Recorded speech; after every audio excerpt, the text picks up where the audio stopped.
New CIFSwitch Linux flaw gives root on multiple distributions. A local Linux kernel privilege escalation allows an unprivileged user to gain root by forging CIFS authentication key descriptions and abusing the kernel's key request mechanism. The issue affects multiple Linux distributions and targets the CIFS key request handling path in the kernel. Details provided are limited, but the vector is clearly local and leads to full system takeover once exploited. Although no in-the-wild exploitation is reported, the exploit likelihood is assessed as high.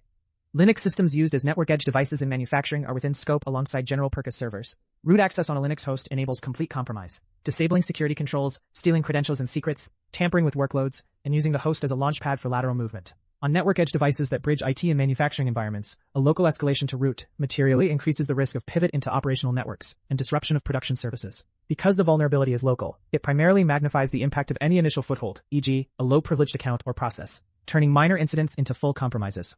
The flaw involves CIFS authentication key descriptions and the kernel key request mechanism. A crafted interaction lets a local user escalate to root.